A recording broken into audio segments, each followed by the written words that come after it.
it's all three of us too. I know. Reels are all the unofficial stuff is often our best work. True. That's why I was definitely going to hit the record button now before somebody launches into a full-blown awesome story that we definitely need to catch on tape. All right. And I'm sure Malone has, I'm sure after 30 years, he's got quite the holiday stories in prison. Well, yeah, that, and I mean, he might have done one spread at some point. Right. Also, I also know for a fact that he's done some one-of-a-kind Jewish holiday stories that no one else has seen in prison. So even compared to me, which I've seen some pretty impressive ones. So this is true. We can go with that. He's the author. He's the author of the Tang-Poon Riders. What does that got to do with the holidays? Came on the kosher trays. Yeah, came up on what? On the kosher trays. That's how it started. Oh yeah. Yeah, that was that originally all started with the kosher trays. I had it in my mind that I had something I was gonna do with you and being Dr. Rainforest and Calvin being the Sasquatch, and then I don't know how. Why I started drawing pictures of Dave. Well, that you did do the Dr. Rainforest one, which was pretty good. I was like if I could figure out a way to preserve them, that was the thing. I was like, oh man, like the Squatch, yeah, the Dr. Rainforest, and then it turned into when I moved to the trustee camp and you found out I was hanging out with Dave. You're like, oh, the Tang-Poon Riders. Oh yeah. I guess I just didn't want to exclude Dave. Well, thank you for filling me in there. I appreciate that. You know what, Dave? Let's go. What is our topic for today? Well, being in the spirit of the holiday season, I figured people might want to know what holidays were like for people that are incarcerated, and and the things they do in there, the food they make, how people kind of come together, and people who don't normally get along would, kind of get along at least just for one day, and just people just kind of help each other out, and families come to visit people in prison and whatnot, and just basically give people a better understanding of what it's going to be like for people in prison when they should be spending time with their families, but instead they're spending time in prison. Yeah. And we talked, honestly, I just got done editing our last episode and we touched on that a little bit. Like we talked about like Father's Day and like about the fact that like they don't have things like that normally, and even when they do have events like that where they have like Father's Day where they have like things where families and stuff and kids can come to the unit and hang out, those can easily be just canceled, shut down. A lockdown can happen, anything can come up and cancel any one of those. So, and then on top of that, we talked about like the phones, mail, all of these things keep on getting more and more restrictive. So, how like getting anything from your family, and it's just with people, that are incarcerated, you just you think, I mean, has anybody set up a Christmas tree? No, I mean, there's no Christmas trees. I mean, I guess there is one in the chapel that if you're a part of that group, you can help set up that tree. But there's really no gift giving. There's really no, any of the many, holiday traditions that, whatever your family might have. So, but what always struck me as interesting about, the holidays is how people will come together and they throw a big spread like for Thanksgiving or Christmas, and how like the people that don't have anything, because there's a lot of people in there that are broke. They don't have any money. They don't have any money for commissary, and they'll get invited to eat with people that they otherwise wouldn't eat. And it's just, I always thought it was kind of interesting about, at least for that short period of time, everybody got along versus every other day of the week when everybody seems to hate each other. That and it's it's just interesting all the different creations people make. Like you could take duplex cookies and non-dairy creamer and make, ironically enough, a Rice Krispie treat. It's cookie Krispie treat, but they're actually pretty good, or at least they were. Then you have, like the people that make the cheesecakes and all the different kinds of cakes that they make, and then, and spreads. I mean, there's a million and one different ways you can cook ramen noodles, so. With But no refrigeration. that's very, very, very true. Not even air conditioning. No. Well, I mean, considering it's cold, there's plenty of air conditioning because there's no heat, really. And, in the wintertime. Yeah, that's the thing is you learn to cook with the weather, and that was one thing in the summertime when all of the veggies were coming in at the trustee camp. We get all like people would bring in all of these veggies, and then normally what would happen is you'd have so many you didn't know what to do with, and you couldn't get them before they went bad because it was so hot. But then Brandon, who Dave and I were on the camp with, he showed me how to ferment like veggies, and man, that was amazing. The heat actually makes them ferment faster, and then you can have them last a lot longer. And I just started fermenting again because I miss those fermented veggies. It's just kind of interesting like how people get very I don't know, MacGyver, because they they take what little they've got and decide they're going to make something with it. It's sort of like the like Chinese food. With pork skins, strawberry jelly, and jalapeno tuna and trail mix, and like with instant rice and orange drink mix you can make. You make the orange rice, and that was one of my favorite meals in prison. But I wonder if I made that today, if I would like it or not. That's your own recipe you came up with? Well, I mean, maybe not. No? Okay. No, actually, it was a Mexican guy who showed me that recipe. Oh yeah. It did, and honest, yeah, it tasted like Chinese food for a prison. Like that was for sure. Like it's the closest thing you're going to get to Chinese food, and you would not think any of those ingredients combined would equal to Chinese takeout. True. I mean, because if I had no clue about prison and somebody said, "Hey, look, this is what I've got. I've got pork skins. I've got jelly. I've got trail mix and a jalapeno tuna," I'd be like, "Oh, you're out of your mind." Yeah. Yeah. Strangely enough, y'all are talking about Chinese food and holidays. It was and when the kosher kitchen first got started up over there on Stringfellow, there was a guy that worked in there with me named DJ. DJ, if you're seeing this, I love you. DJ made kosher, by the way, pork fried rice for I think it was Hanukkah. It was one of the Jewish holidays. It's hard for me to remember which one it was, but I think it was Hanukkah because it couldn't have been Passover because we wouldn't have been eating rice. But we had a holiday where the rabbi had brought in some extra food and they had kosher bacon bits was in the spices that they brought, which aren't really pork. And this guy made pork fried rice, and it was the best pork fried rice I've ever eaten in my life.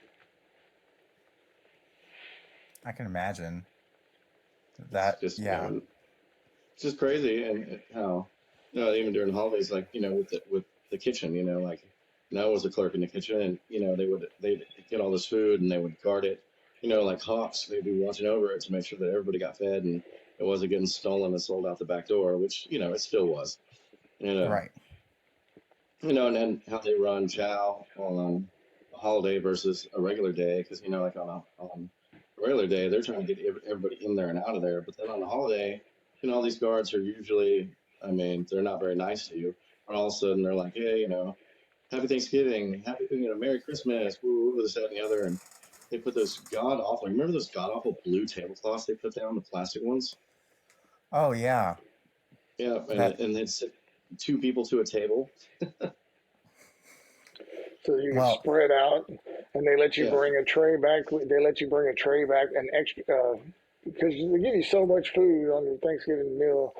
Man, I used to hate that. That's actually one of the parts of the holidays I did not like because it was like the whole, I don't know, weekend after Thanksgiving, everything in your dorm is greasy because they brought so much. Everybody's like standing around eating with their hands and walking around touching everything. That's that's another thing is like that was the big thing about Thanksgiving and Christmas, which were the 2 days where you got to do where they would do that with the trays, where you get an extra tray and then you could bring one back, which is normally if you brought something back from the chow hall with you, the guards, that's a case, or they would just, it's contraband as soon as it leaves the chow Could be hall. a case. So you get the sack lunch on the way after leaving. Oh yeah. Right, that was your last meal of the day. That was your dinner. You got a peanut butter jelly sandwich and a just disgusting bologna sandwich. And that was that's your last meal. Yeah. But your last meal. But everyone's taking all of that food. They're not going to eat. It's too much that you can eat.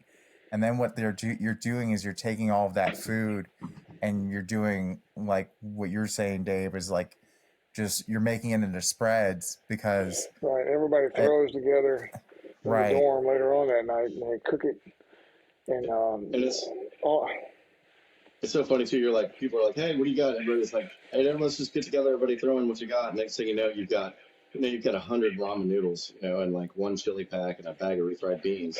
It's like, what the hell are we gonna make here? But you make do. And it's just funny too, like the prison pizzas, as they call them.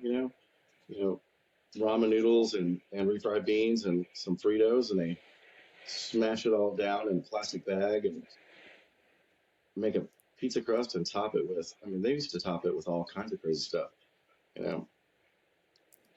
When I was in the county jail, the first time I ever spread, like it was this guy got a group of us together and he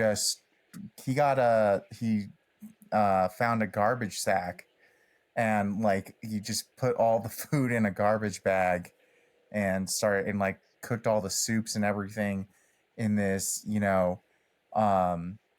kitchen garbage bag. And I was going to say something about that type of thing. I didn't know if y'all wanted to go in that direction of some of this things that probably people out there in the free world would find extremely unsavory, or about the cooking methods of people in prison.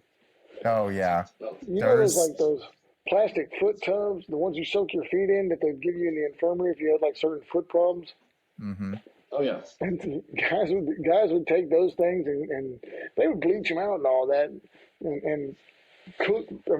Entire foot tubs full of food. Back whenever I first went in, it was even.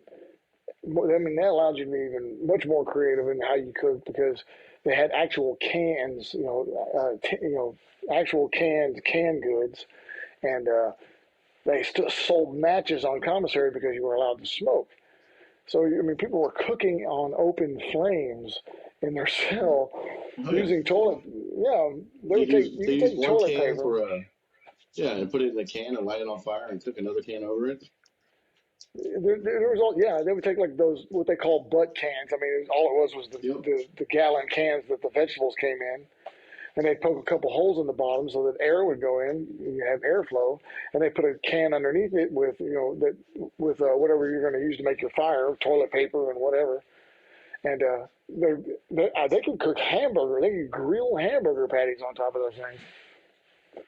I seen a guy in a 2-man cell take the bottom bunk. He stripped off all the paint off the bottom bunk and took a hot pot, but he broke everything off so he had the heating element from the hot pot and stuck it underneath the bunk to where it was touching it. And he plugged it in the wall, and it didn't have a thermostat on it, so it would just get red hot. And this dude would cook all kinds of stuff, like on his bunk, on the metal bunk. On iron, we're not talking about stainless steel. You're talking about like the one of those rusty iron bunks. Yes. Oh God, yeah. That's got to be a medium custody too. Had to have gotten tetanus or something, lockjaw from that. That can't be good for you. We also drank hooch out of it, tomato paste and sugar. Yeah, whenever Ryan started talking about fermenting his veggies, I thought that's where he was going with that. Old Ryan fell No. off the wagon in prison, started fermenting his veggies. Hey, ironically enough, so the kosher kitchen. So when we first got to Stringfellow, the kosher kitchen wasn't open, and so I'm in my cell one day, and this dude, the SSI guy, it's got his sweeps to run and everything. He runs by my cell and he goes, "Man, I got this bottle of vanilla extract," and I was like, "What?" I was like, "Let me see that." And so he had this huge bottle of vanilla extract. That was probably like 20 ounces of vanilla extract, and it was real vanilla extract. It was like I, I'm sure one of the rabbis brought it in, and it was just there. But they jacked it out of the kitchen, and I was like, "I'll take it." And he was like, "What are you gonna give me for it?" And I was like, "Man, I got stamps." He goes, "Give me $5." So I bought this 20-ounce bottle of vanilla extract, and I was just like, "Oh, it's on now," because it's just alcohol. And little did the guy know that yeah, you can actually get drunk people off of vanilla extract. Boy, I bet he felt like a fool when he found that out, didn't he? Damn. Oh, he did. Yeah, I was like, that wouldn't have been the first place I would go with that. That's like vanilla axe, like imagine adding that to cakes and things like that. That would have been so, like, actually having That's real where vanilla. my mind went whenever I first heard this story, is that, we had vanilla extract in there for years. Right. And are you kidding? This stuff's 40% certain alcohol people by that volume. you and I know, Rainforest, never used it to bake cakes or anything. That stuff is 40% alcohol by volume. Are you kidding me? I remember after like the first 2-3 years of the kosher kitchen, we had one guy whose name we won't say, was basically running the kitchen, right? He'd been given the full trust and all that, but the guy was a hoarder. I mean, the reason why that vanilla extract was there still is because this guy just hoards. He takes stuff and he never uses it under the guise that he's saving it, for the so that for the future or whatever, he's for some kind of later use or special day or something. So something happened. They had a chicken pox outbreak on his dorm, and the guy got quarantined for about 3 months. And so they went and got me and Goldberg, and we had to now run the kosher kitchen. And so we're like, okay, well, show us where the stuff is. And it was like walking into one of those treasure tombs from Raiders of the Lost Ark or something. Whenever me and Goldberg walked, we've had this stuff in here this whole time. When did this come here? We were like, when did all this orange juice get here? Well, we haven't seen a drop of this stuff. And then we made a pact between each other. We're like, man, we're going to serve every single drop of everything that's in here before we get out of here. We're going to make sure it's all used. And so they just loved the meals were suddenly so good, and, full of all this stuff. Holiday food for the past 3 years was all served in 3 months. And boy, was that guy, man, I thought he was going to have a stroke when he found out. That's a good awesome. The lesson is that by saving it, the only thing that would happen is Asian Dave's going to end up getting his hands on it later on. So, well, we had one special day because we had a nice celebration, so I have to thank him for being a hoarder. Because, it was obviously meant for you, Dave. Yeah. That, yes. We've been talking about all this stuff, but it's also, it's like, the holiday time too. A lot of people get depressed. I mean, I didn't have really, I didn't have any contact with my kids while I was in prison because their mother was like, "Oh no, I'm not having it."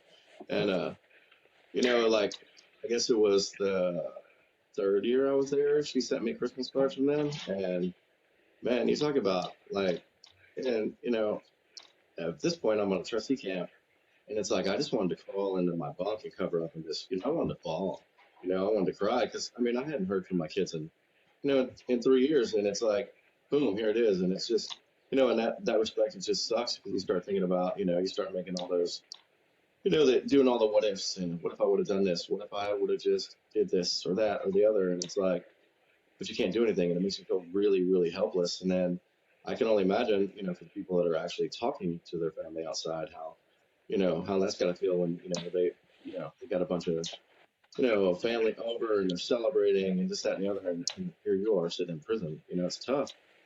And granted, yes, we all made horrible decisions and life choices and did the things we did to get incarcerated, but that doesn't stop the fact that people have feelings. People in prison, and I think a lot of people lose sight of that, or they just don't care because they're brainwashed by by public media into you're bad to go to prison, you should get punished, instead of you know what is the reason why you're being bad, and why did you make these choices, and what can we do to fix it? But unfortunately, the vast majority of public says, you did something wrong, you're guilty, so you're proven innocent, and go to jail. As an interesting aside, just a thought comes to me, Dave. Whenever, and I mean, Ryan, you can answer this question too, but do you think that experiences like that do more to actually keep you from going back to prison, or do you think that they make people worse or make people bitter or something? I think it's a two-way street. I think it's like 50-50 because you can go either way with that. You could either be like, man, I'm going to remember this, when I get out, and and I'm tempted, I'm going to remember these bad times. And then, the other part, I could also see it like where people are like, the hell with them, and they're just like, I'm just going to do what I do. And so I mean, yeah, I think it can go either way. I'll give you. I got two different stories, holiday stories from prison, and it represents my views.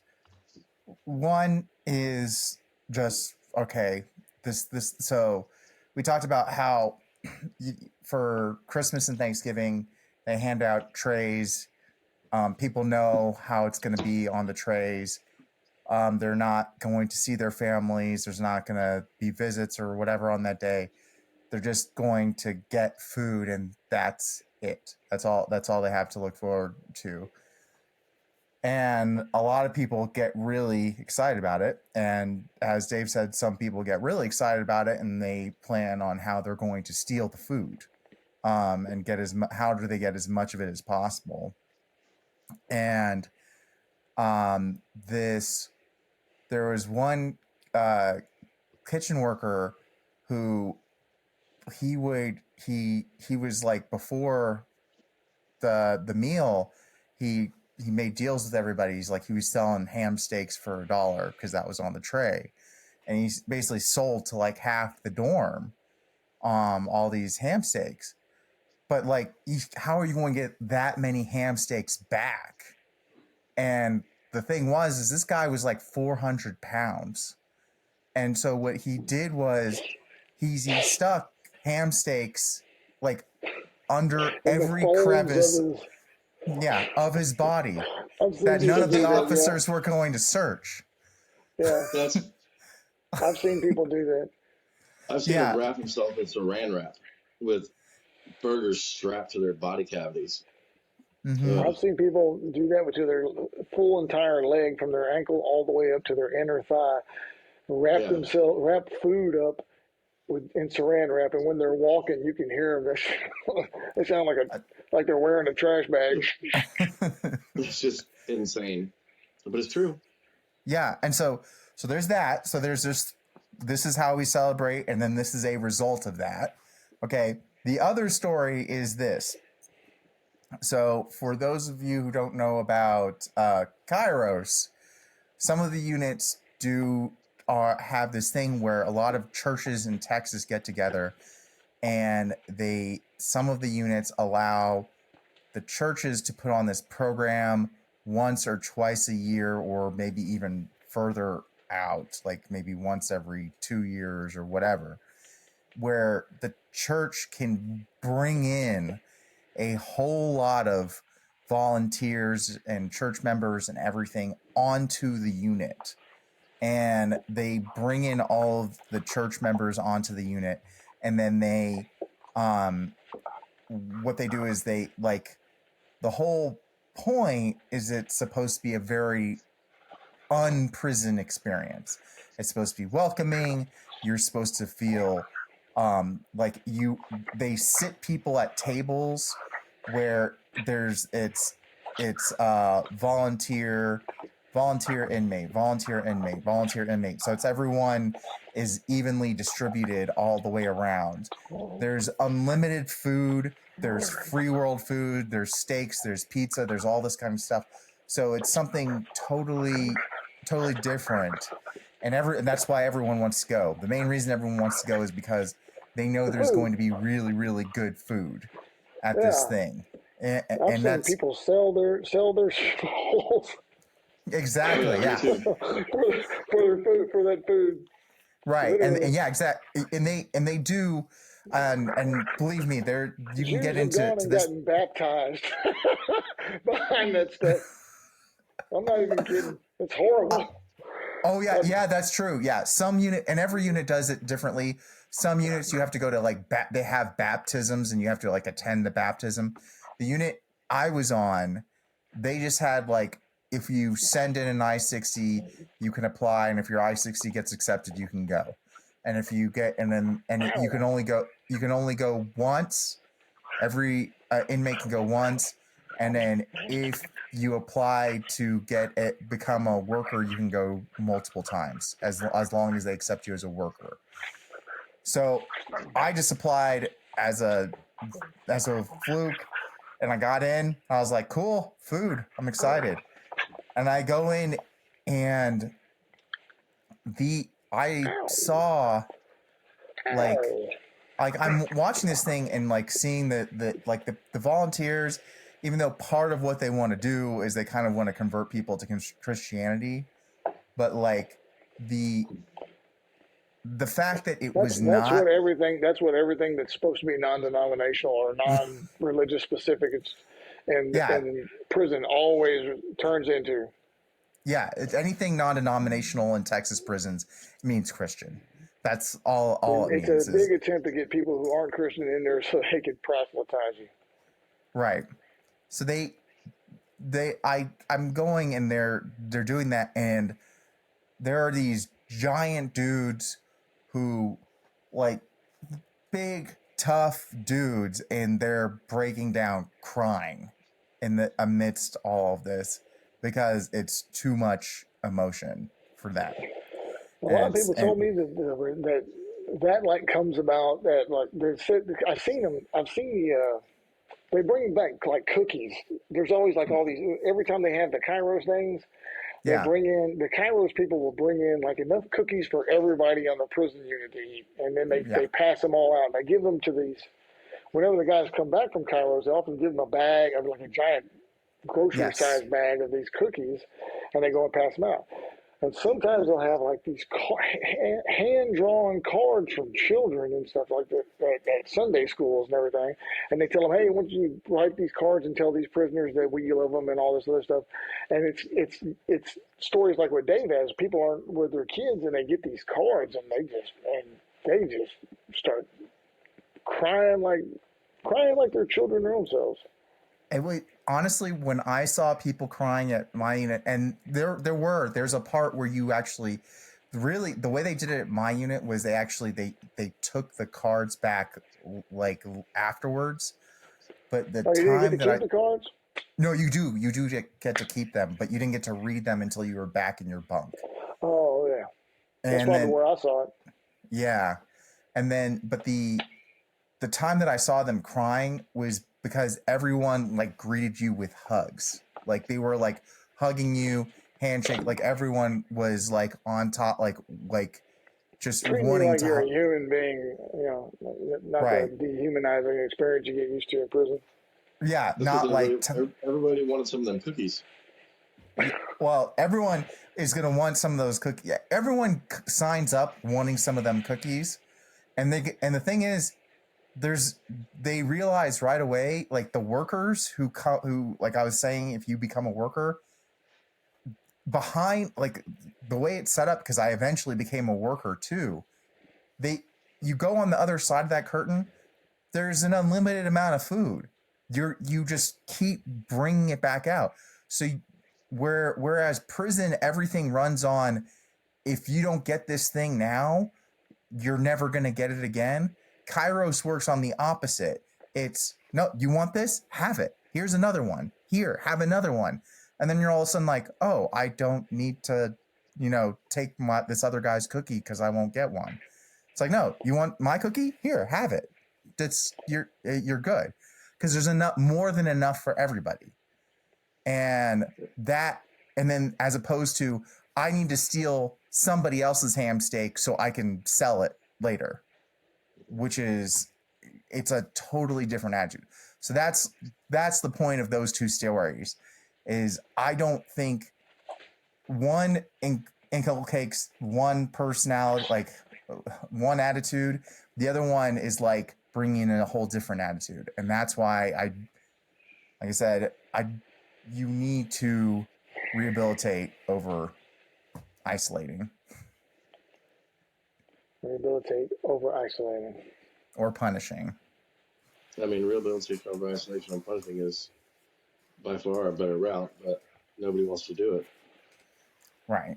I'm not going to say nobody wants to do it. There is people that want to do it and that are like trying to get there, but it's, it's like, what do you hear on the news about, And it's like even for the election here in Houston, for the mayor, it's like, all the candidates, what's their take?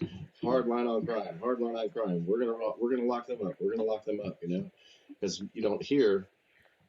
Yeah, there's we do have a crime problem. We need to address the issues that are causing the crime problem. We need to try and find people help that are addicted to drugs. We need to, whatever it takes, find decent quality mental health care for people instead of some quack who's just there because he's getting paid to do it. One shrink sending mentally ill people to prison for being mentally ill. Yeah. Texas's way of dealing with mental illness is for the most part, unless you have money or know somebody, is to be sent to prison. So there was a guy on the argument that I don't know if you remember or not, Ryan, named Lightbulb, black guy. Which one is my question? So, yeah. But anyways, are you saying which black guy or which light bulb? Which light bulb? Which guy? Oh, okay.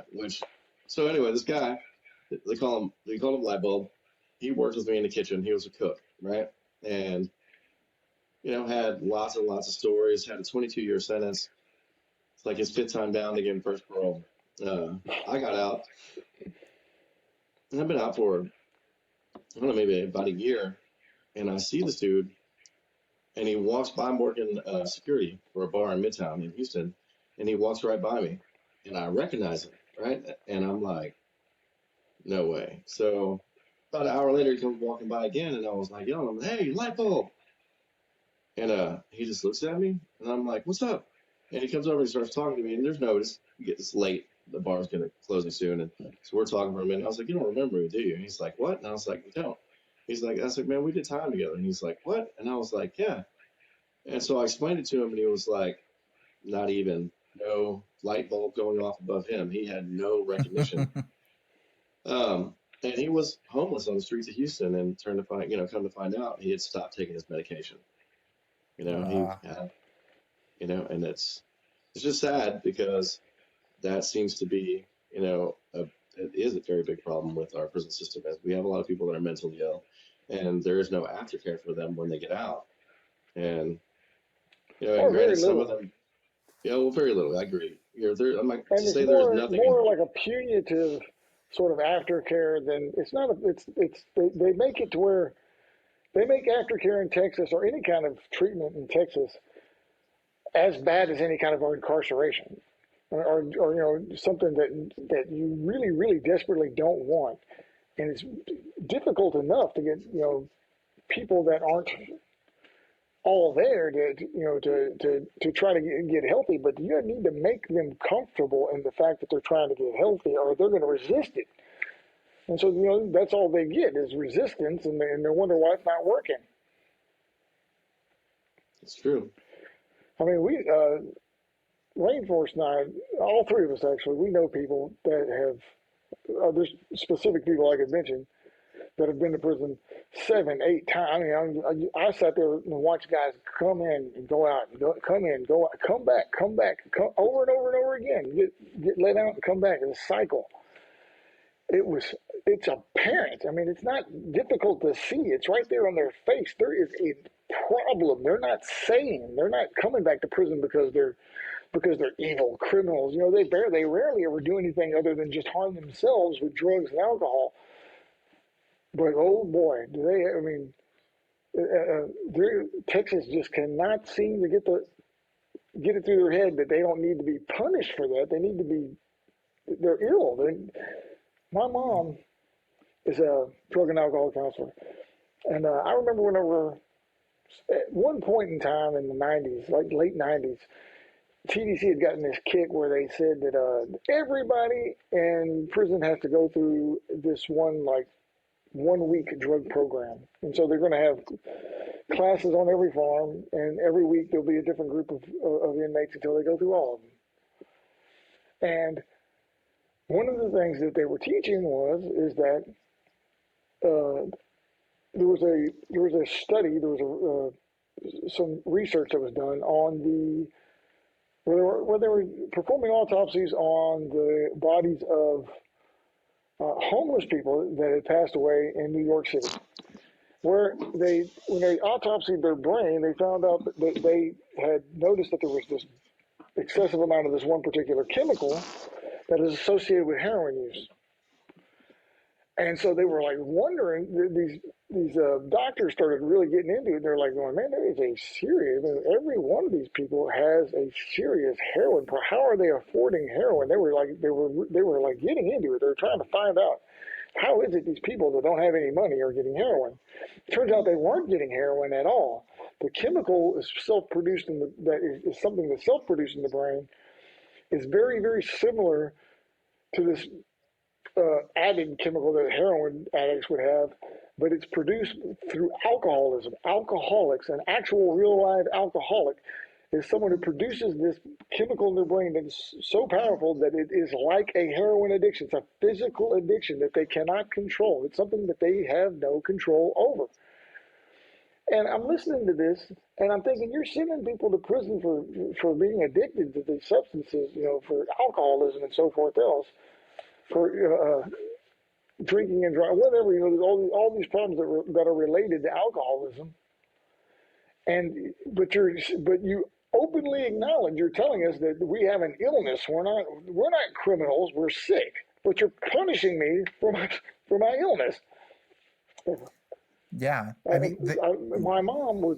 I asked my mom about this because I wanted to know, because she was going to college for it at the time, and she was telling me that, you know, she would do these seminars for the state politicians in Austin. Often she would go and do these presentations where they would discuss this very thing. She said, it's funny that I brought that up. She says, we are living in the dark ages of substance abuse treatment right now. We've literally criminalized something that is a medical problem. People brought that up to George Bush when he was the governor. He just, you know, he shrugged it off. He said he was an alcoholic and he just quit. So therefore, they meant that everybody could do this. And everybody, you know, some people need help. Yeah, I mean, you read I had to read the Alcoholics Big Book. The Alcoholics Anonymous Big Book, the Blue Book, yeah, whatever they call it. You know, before I got out of prison, it was one of the things that were required of me by parole that I finished this program, and one of the things they made me do was read that book.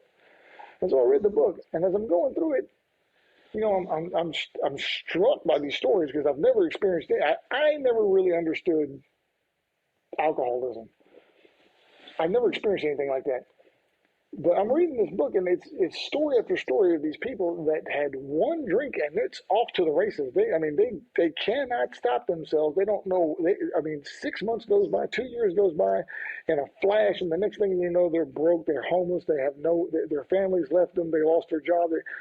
People that were that other than this were very successful and normal and beloved by their family and so forth else, turn into just zombies for alcohol, basically, and have no problem destroying their life and anybody else's to get what they want. To get their drink. Yeah, and one of the big things they talk about in the Big Book which is it's called Alcoholics Anonymous is the name of the book too. Is that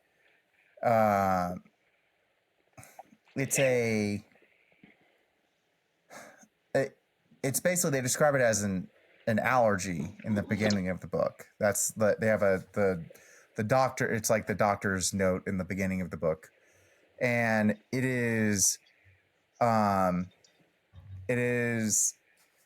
basically it's explaining that it's just like any other allergy. You might be born with it, and then eventually you get exposed to it, and then you have a severe reaction to it, and that severe reaction can put your life at risk and can have severe consequences. Or you can have no problem with it for your entire life, and then all of a sudden you develop an allergy, and then you start having severe consequences to it, and it breaks down. But everyone ends up being different. And another really, honestly, one of the best documentaries I've ever seen on addiction is this one called Pleasure Unwoven, which it's a book and it's also a documentary where they did a really... That sounds like a different kind of story.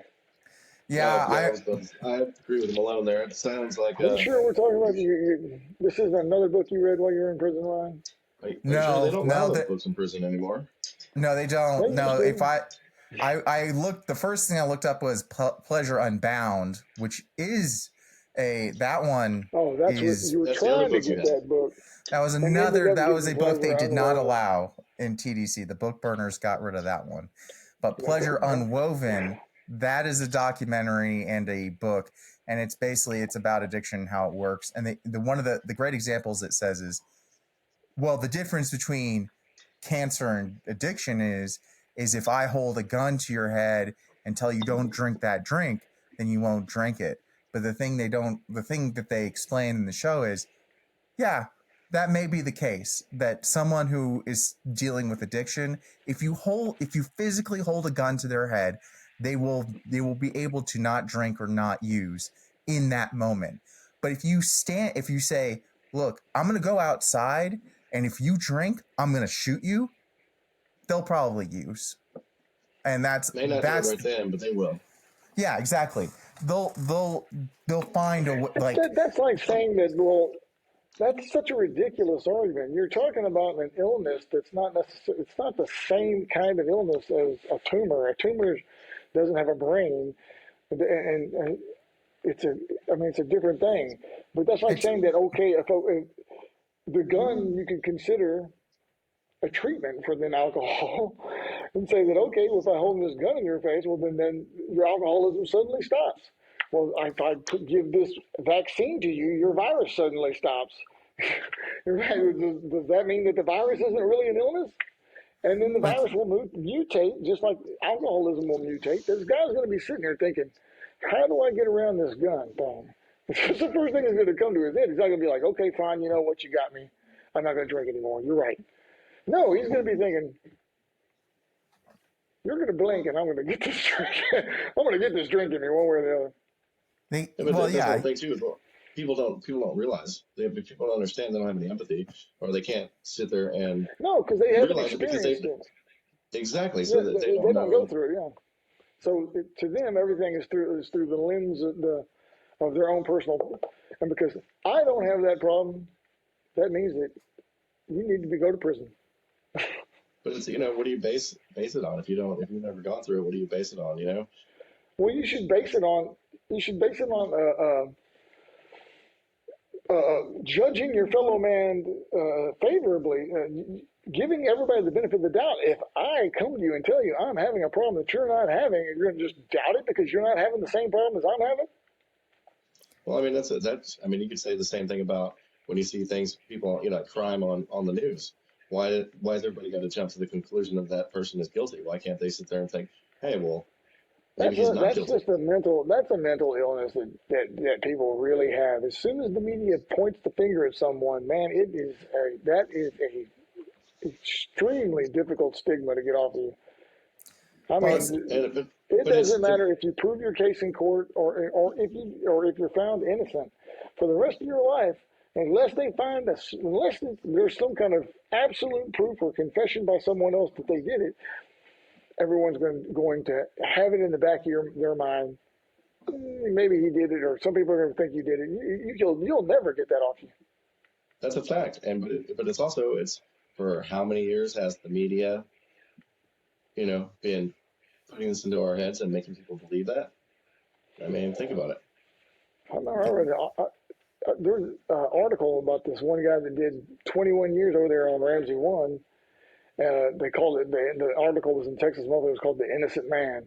And then he was eventually found innocent of the crime. They found the guy that really did it, who killed his wife. And it was one of these cases where this cop showed up, and this cop just like, this dude did it, and without any reason to really believe this guy had killed his wife at all. So he fit a whole bunch of square pegs into round holes and ignored all this evidence to the contrary that there was someone else that actually did this, and sent this guy to prison and just forgot about him. Well, this guy had a kid with the woman that he supposedly killed, a child that was only 3 years old at the time, and the woman who was killed's family then was granted custody of the child. So the child was raised by the family of the deceased. So they're sitting there telling this guy's son, your dad killed your mom. Your dad brutally murdered your mom. Your dad brutally murdered your mom. In the article, they're talking to neighbors that testified against this guy in court to say what a bad person he was, to make the jury believe that he would be the type of person that would kill his family. Because and then they talked to they talked to the neighbors, and they said, "Why did you go in there and say these things?" They said the police came over there to our house and sat down with us and told us that this guy killed his wife, and they said it with a certain certitude. And we at first were like, "Are you sure?" They're like, "Oh yeah, yes, man, he did it. It's absolutely certain." And they said, when the police tell you something like that, and you think it's true. You think, you trust that the police are telling you that this guy killed his wife. And so then after that, everything this dude had ever done and said that they thought nothing of before suddenly went through the prism of this guy's a sick murderer who killed his wife. So like the woman saw this guy weed eating one day, and he was outside weed eating his wife's marigolds down and knowing that his wife loved marigolds. And so she presented this as this horrible act of a pattern of psychological abuse and so forth else, and took every joke that he had ever told, every bit of sarcasm that was, and took it all out of context and made it as if he was really meant anything that he ever said that was just, common sarcasm that's said, and made this dude look like a monster. I mean, and everybody believed it. He talked about how years after he got out of prison, it took years for his wife's family to finally even start to come around to get it in their head that this guy wasn't the one. I mean, years after he was already found innocent, proven that he's not the one who did it, they still could not get it out of their skull that this guy murdered their daughter or sister or whatever she was with them. His kid who was 3 years old at the time, who had visited him in prison before, they didn't even recognize each other when they saw each other, and this kid could not even understand why this dude wanted anything to do with him. He's like, well, you don't know me. Why are you wanting to hang out with me, man? I really don't want to be around you. Because he'd been it had it soaked into his head that this guy was guilty, that this dude is the one that killed my mom. And even though it was now known that he wasn't, they couldn't erase that out of their head. The feelings, the emotions that are, not necessarily logical. And that's a good point on that. And like the fact that you can't get that out once it's in, and even think about that in a courtroom situation. If you've been watching the news and you're a juror and you've been seeing on the nightly news that someone's guilty of this, the cops have arrested this person, when you show up in there, getting that out of your head is, really difficult. And all you need is a couple neighbors to show up and talk about how you weeded your wife's marigolds and you're going to prison. Right. Yeah. I agree. It's the fact that you can go around and parade someone as a suspect before even the trial, start basically pointing the finger at someone before they've even been declared guilty, put that on TV and everything, make it a public fact first, is crazy, because that seems a lot more like guilty before being proven guilty. I mean, it's a prove yourself difficult innocent. thing to say that is crazy. I mean, you have this freedom of the press and so forth. You have freedom of speech and freedom of press to say whatever the hell you want to say about someone else. What's crazy to me is that Americans accept this, that they are not there's not a groundswell of people with intelligence in America that would reject this. That would, they see that on TV, they wouldn't be like, hey, I'm not watching your show anymore because of your behavior. That is ridiculous what you're doing right now. I mean, if you had some actual proof or something, or you're presenting an actual set of facts, I mean, that's one thing. But to put somebody on TV and do all that, it's just it's stacking the deck so far against someone that you can't trust any court case after that. You can't trust any juror's decision. But the thing is that the reason people accept it is because that is what there's an underlying story that everyone builds on. There's good people and there's bad people, and we put away the bad people. Period. Full stop. And that's even if people don't think about it or don't know that story is in their head, that's already there. Because why even have a jail or prison or any of that if you're not thinking that there's bad people that you're putting in there? Because that's the point, right? Especially if you, like, every argument is that the recidivism in the next, so you're going to be constantly releasing these people. They are going to get out, and then within the first 3 years, 2/3 of them are coming back in. We're expecting a crime wave. Yeah. That's what they'll say, things like that. Yeah, so they're going to come back in. So it's not because you're trying to help. That's not what those places are for. Sometimes people think there's some sort of rehabilitation thing, but that's not the thing. And then also, the other reason is because when something goes wrong, the first thing people jump to is who did it, what happened, who did it, who's at fault. Right. Any accident that happens has to result in somebody going and getting punished for it. Right. And honestly, a lot of times there's a lot of situations where there may not even be punished for it. Right. Well, there may not be a person to punish. There may just be, there are plenty of systems where the system is broken, and then that needs to be fixed. But we can't address that because right now we're looking for a single person, and that's the problem. So what we need to do is we need to figure out, instead of going, who's at fault, how can we punish them? We need to go, what's the problem? How can we fix it? Who needs help? And if we're looking at it that way, then we're not looking at, we never have the situation that you just described, Malone, because we're like, this guy's wife was just killed. All right. How do we resolve this? He needs help, clearly. His son needs help. His family needs help. The wife's family clearly needs a lot of help. Everyone needs help. We need to make sure that no one's getting killed. So we'll, as part of it, we may need to find out who the murderer is. But that doesn't mean put them on display in front, because if you're actually looking for someone, if you're actually trying to do detective work, you don't go, this is my guy. I think this is the person right here. We don't know yet, but this person right over here, this one, we're gonna put him on blast, and then see if we can make the case stick. And then everybody automatically sees him through the lens of, that's the dude that did it. Right. And it doesn't, if you're trying to make it, if you're trying to figure something out, you don't just immediately yell out the answer and hope that's the right one, or yell out the answer and then bludgeon the neighbors and their family and say, this is the one, this is one. Don't worry about it. I'm right. This is the one. This is the one.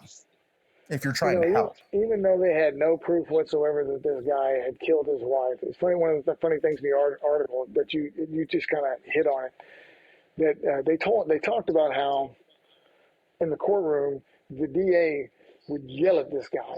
He would scream at him. He would yell at him, "You beat your wife to death. You know," and to the, I mean, what's the guy's reaction going to be? I mean, no, I didn't. No, he's like, yes, you did. Admit it.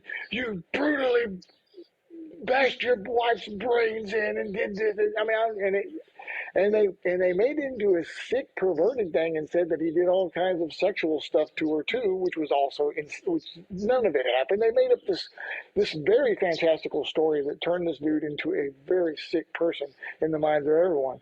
And the power of this DA, red in the face, screaming at this guy, all these, leveling these accusations in this angry tone, and the guy just responding, no, it had this powerful effect on the jury.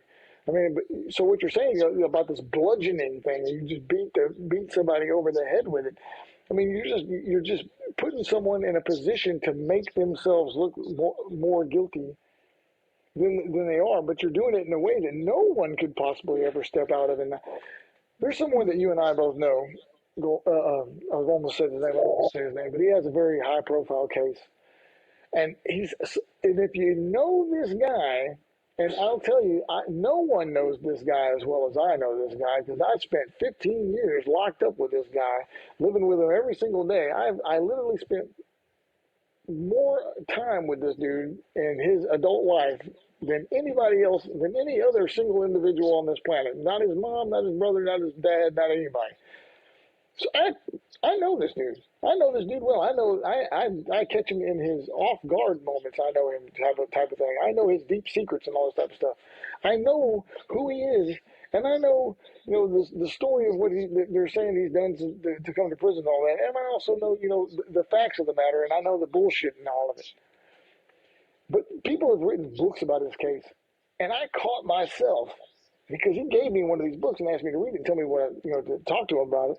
And so I'm reading this book, and it's about him, but and the facts in the book are all messed up. But I caught myself like partway in this book, it got into my head that this was the story, that this is what really happened, And even though I knew on another side of me, I knew it didn't, and I actually went to I'm like, man, you freaking did this, I'm like, look. And then I did, and it didn't snap out of it until he's like, no, I told him, and then I snapped. I said, wait a minute, yeah, I know. Even knowing this guy, knowing the facts of the matter, it still had gotten in my head by reading the narrative that they had written about it, and all of this colorful fucking bullshit that they put into it along the way to add to to make it all worse than it really is, so they have some kind of real, some reason to never let him go. I still found myself periodically seeing that he did these things in my mind because I'd read this long novel about it. I mean, they literally wrote it in like a novel-like form. I know this guy too. I know who you're talking about, and the thing I always call him like I joked that he was like the politician of the unit he was at, because honestly he had to say hi to everyone because everyone loved him, and they always want to spend time with him and talk to him. In your life, and that no matter. I mean, I don't care if he did do the things that he said that he did. The man has, if he did, then he's obviously dealt with his own inner demons and conquered them. And there's no threat whatsoever of this guy ever doing anything harming anyone ever again. I mean, but to even put it in your mind, to even say it like that is wrong, because it's really obvious when you get to know the guy that the dude didn't do what they said he did.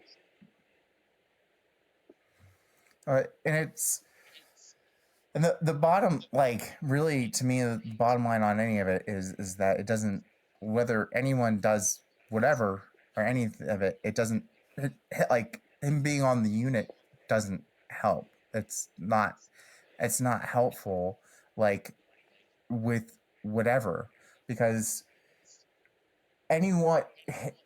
all that's doing is the taxpayers are paying, and as I said, Securus is making money off of him, and it's making people feel better. It's for some reason or another, the only thing that really matters in all this is the feelings of the general public that don't have any problem with the idea of someone that they find unsavory being sent to prison and being taken out of their presence. All they really want is the inconvenience of having to deal with this person taken out of their lives. And if they just don't like looking at you, or for whatever reason they find that they don't like you or don't want you, breathing their air, man, they have no problem with the state putting you away. Yeah. And that's really one of the real crimes that's going on here, is that we're using prisons that supposedly are there to stop crime, and the crime that's being committed is locking people up for things that shouldn't be locked up for. To me, it's, once again, it doesn't. The way it is now is just not helpful. It's not helpful to anyone, and honestly, it causes more pain and suffering. And it's not that it's being used incorrectly. I think it's doing exactly what it was designed to do. It's just that's not helpful to most people, and there's a certain class of people that I think it benefits, but that's for most of society, it's not, and it's going to get. It's honestly, the way it's designed is it's supposed to get more people go to prison in general, which is really, I don't want to see more people in prison. Yeah. But anyway, we've been talking about the holidays, and somehow or another I knew that Rainforest was going to get that whole jab in there on TDC about the cards again. He just won't let it go. Nope. No, we always manage to do this, so it's we just, let's start on one subject and end on another. So we're just par for the course. Mm-hmm.